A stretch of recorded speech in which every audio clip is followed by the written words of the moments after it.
Como as manifestações e o próprio 7 de setembro podem servir de palco para angariar votos para as campanhas eleitorais.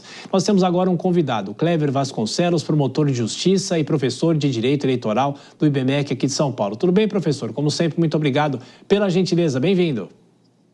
Eu agradeço mais uma vez o convite. Obrigado. Bom, professor, de que maneira a gente, claro, acompanhando os atos não só aqui em São Paulo, mas também em Brasília, os eventos mais protocolares, né? Sempre há o aproveitamento político desse momento e isso aumentou nos últimos anos, vem aumentando nos últimos anos aqui no Brasil. Mais especificamente sobre a campanha eleitoral, professor, de que maneira o momento do 7 de setembro pode ajudar o político a buscar votos, mas também, de uma certa maneira, pode fazer com que ele seja taxado de se estar aproveitando um momento cívico como esse? Olha, eu acho que, no que diz respeito ao 7 de setembro, nós temos que distinguir dois tipos de eleição: a eleição nacional e a eleição municipal.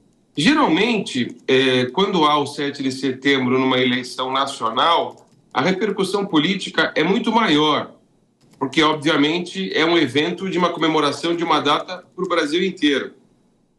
Neste ano, especificamente, eu tenho percebido que nem todos os candidatos têm se incutido, entrado na questão do 7 de setembro, porque, obviamente, nós falamos aí de milhares de municípios no Brasil que têm eleição. Então, é uma característica muito peculiar. Geralmente, na eleição municipal, não há tanto protagonismo político no que diz respeito aos prefeitos. Agora, obviamente, numa eleição nacional, isso existe. Isso não quer dizer que, neste ano, pelo que nós vimos nas redes sociais aí, que muitos candidatos a prefeito foram às ruas se manifestando, cada um dentro da sua característica ideológica.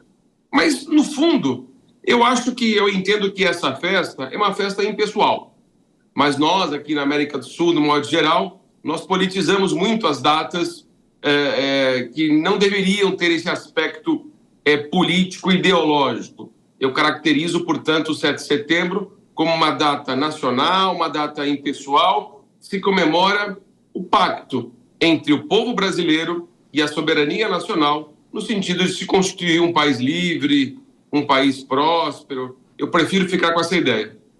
Professor, vou chamar o Cristiano Vilela, nosso comentarista, para participar dessa conversa falando sobre a eleição e essa mistura com o 7 de setembro. Vilela.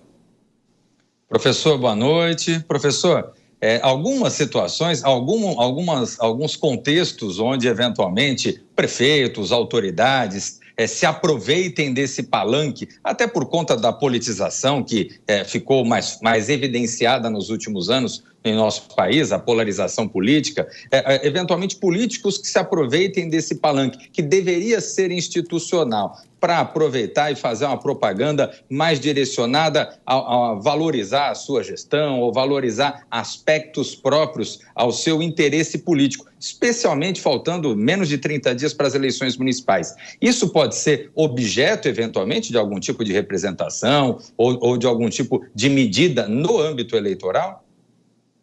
A festa, boa pergunta, excelente pergunta. A festa do 7 de setembro é uma festa patrocinada, em alguns casos, pelo poder público. O poder público estadual, o poder público municipal, o poder público federal realiza a festa. O que não pode acontecer é pedido explícito de voto, manipulação e utilização dos recursos públicos para fazer campanha eleitoral. Se um determinado candidato utiliza o palanque público, pago pelo dinheiro público, para fazer propaganda eleitoral, isso pode caracterizar abuso do poder político.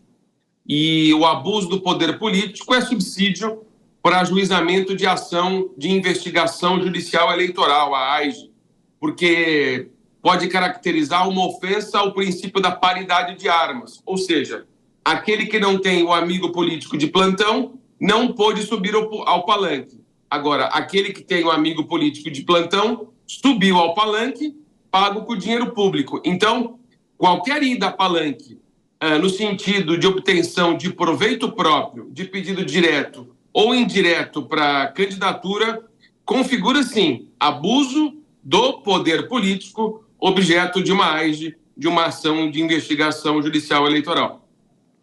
Bom, estamos conversando com o professor Clever Vasconcelos, de Direito Eleitoral do IBMEC aqui de São Paulo, também promotor de justiça.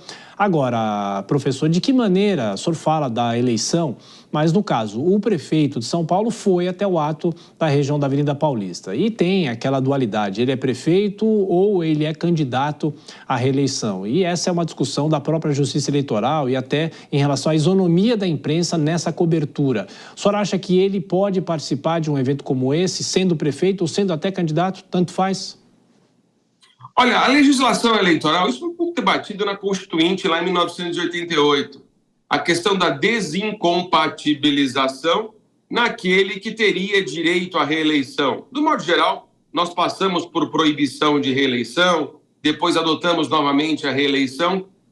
Como é resolvido juridicamente esse ponto?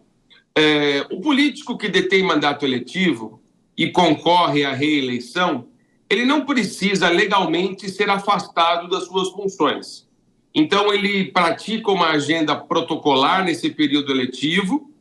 Obviamente, por ser ele a autoridade do município, do estado ou do próprio governo federal, ele pode subir ao palanque porque é uma autoridade do poder público. Agora, isso não pode se confundir com pedido de voto explícito ou com manifestação que dê a ensejar que aquela festa está se direcionando para a reeleição daquele determinado indivíduo. Ou seja, é permitida a hipótese.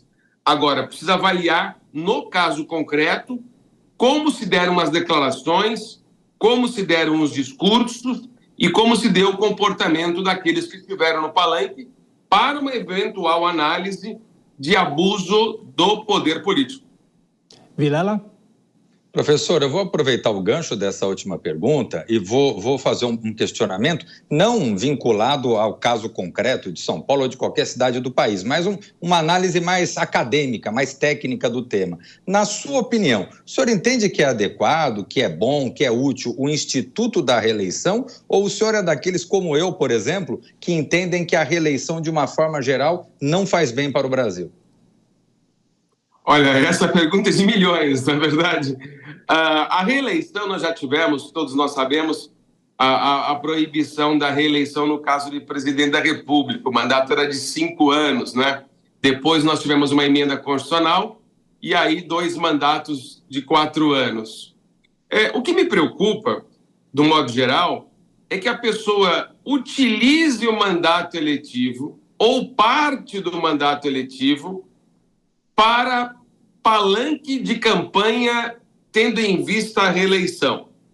Aí dá aquela ideia de entender que o político ele não cumpre o dever do pacto social que recebeu do seu eleitor para o cumprimento do seu mandato e realização de obras e serviços, mas utiliza parte do mandato para fazer campanha eletiva.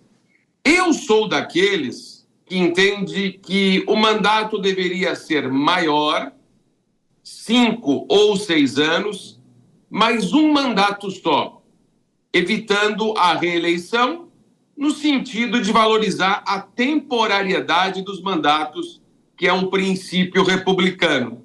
Isso para o poder executivo. Agora, nós temos também o poder legislativo, porque o poder legislativo possibilita a reeleição ilimitada. A critério do Constituinte, esse é um debate que o lugar é no Congresso Nacional, nós poderíamos limitar a quantidade de reeleições no poder legislativo para que haja uma oxigenação da representação popular. É um debate delicado. Quem tem mandato não gosta de perder o seu mandato e, obviamente, é uma pauta legislativa que o Congresso Nacional não tem simpatia. Mas, tendo em vista a ideia republicana, ela é muito boa.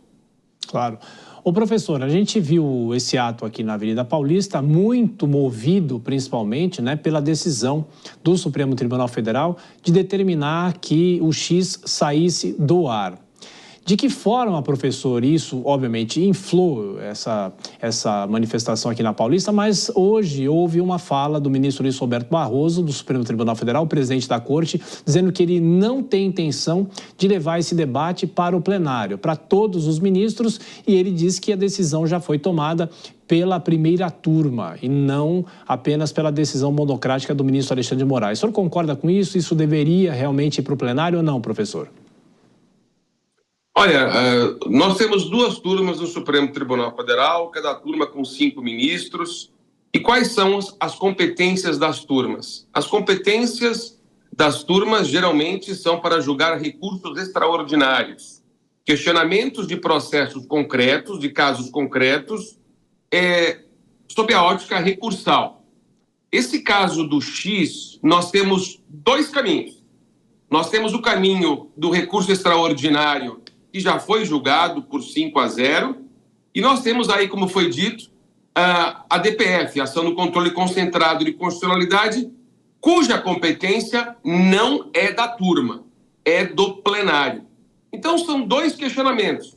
O primeiro questionamento já está resolvido, 5-0. Me parece que não haveria relevância de se colocar plenário por se tratar de recurso extraordinário. E me espantaria seria se a decisão monocrática ficasse com vigência sem apreciação pelo menos de um órgão fracionário do Supremo Tribunal Federal. Agora, na arguição de descumprimento de preceito fundamental, a famosa ADPF, me parece que aí há necessidade, há obrigatoriedade. O artigo 97 da Constituição, que estabelece a cláusula de reserva de plenário, obriga que essas decisões sejam tomadas pelo plenário. Então, eu entendo o seguinte, invariavelmente, ainda que a decisão tenha sido tomada pela turma, eu creio que em breve nós teremos esse debate lá no plenário, na ação do controle concentrado, a DPF. Respondendo à sua pergunta, sim. No recurso extraordinário, não, mas na DPF é obrigatoriedade. Professor de Direito Eleitoral, Cléver Vasconcelos, muito obrigado mais uma vez, professor, pela atenção. Bom fim de semana, a gente volta a se falar. Um abraço. Eu agradeço.